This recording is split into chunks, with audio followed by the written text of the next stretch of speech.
Chapter 4. Marriage is Marriage. 2 weeks later at the office, Newland was summoned by the head of the firm, Mr. Letterblair, who said to him, "Mrs. Manson Mingott sent for me yesterday. She says her granddaughter, Countess Olenska, wants to divorce her husband. Mrs. Mingott gave me all the relevant papers and asked me to act for the family. She made it quite clear that the family don't want a divorce. It'd be a terrible scandal.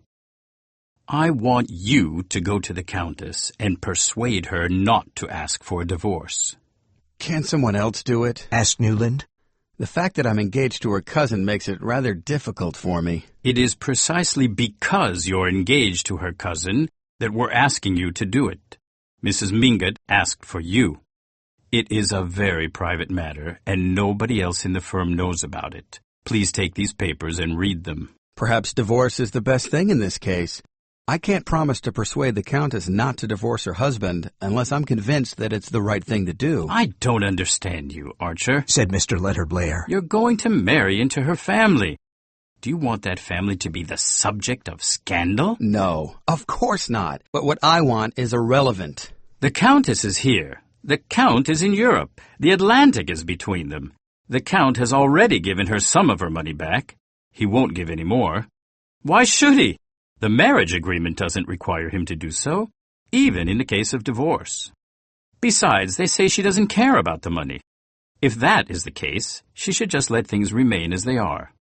Reluctantly, Newland took the papers to his office and read them.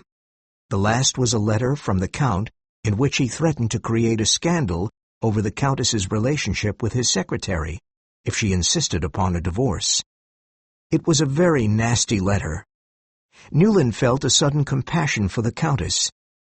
The older ladies in New York society were very severe in their judgment of any woman who had a relationship outside marriage.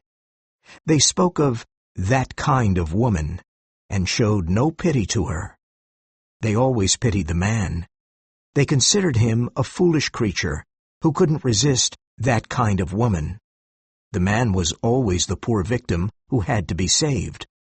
Newland had never really questioned these beliefs, but now he suspected that in Europe things were less simple. There, he thought, it was possible for a good woman, an honest, sensitive woman, to fall into a relationship like that, just because she was lonely and desperate. The next day he went to see the Countess. As he entered the drawing-room, Newland was unpleasantly surprised to see Julius Beaufort standing by the fire. "Why are you going to the Vanderludens again?" Beaufort was asking the Countess as Newland came in. The Countess turned to Newland and offered him her hand. Beaufort nodded at him and continued talking to the Countess. "You'll be bored to death there. Come to dinner with me instead. I've planned a dinner for you at Delmonico's. I want to invite all the artists to meet you," said the Countess. That does tempt me.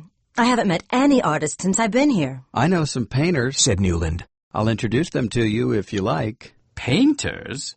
Are there any painters in New York?" asked Beaufort with an ironic smile. Thank you. Said the Countess to Newland. But I meant dramatic artists, singers, actors, and musicians.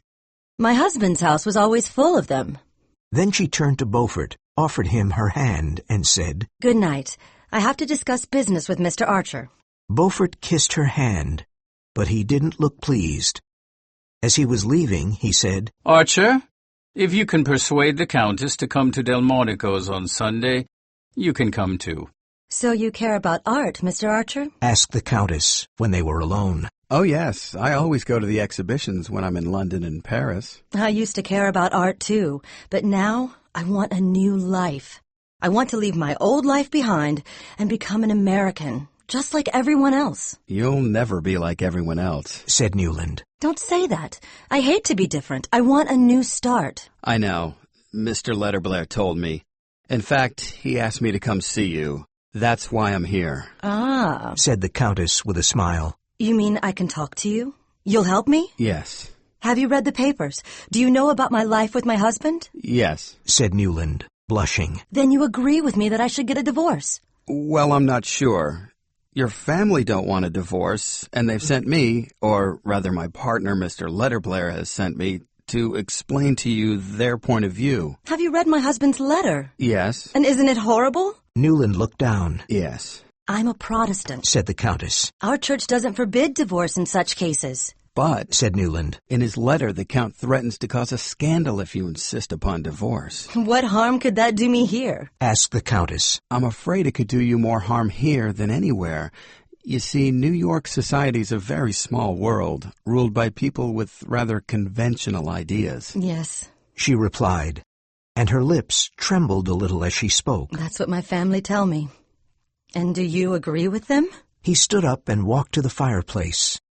Staring into the fire, he said, It's my business to explain how your family see these things. The Mingotts, the Wellens, the Vanderludens, all your friends and relations. Tell me what you think. Sincerely. She said.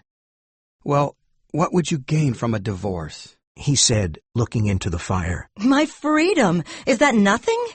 He thought perhaps she wanted a divorce so that she could marry the secretary, and this thought made him angry. But you're free now, aren't you? He replied impatiently. Is it worthwhile to make a scandal that will upset all your family and friends? No. She said, and her voice sounded sad. She stood up quickly, as if to indicate that their talk was over. All right. She said. I'll do as you say.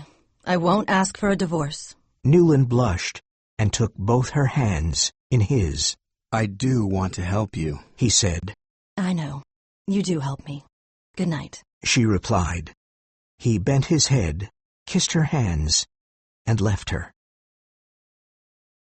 The Count has written to her, Said Mrs. Mingott. He has asked her to go back. He has offered to give her back a lot of the money he received when they were married. Lovell and Augusta think she should go back, and I agree with them.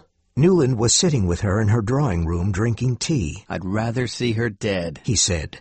Would you? The old lady replied. But here, you see, my granddaughter is at risk. A woman alone is always at risk.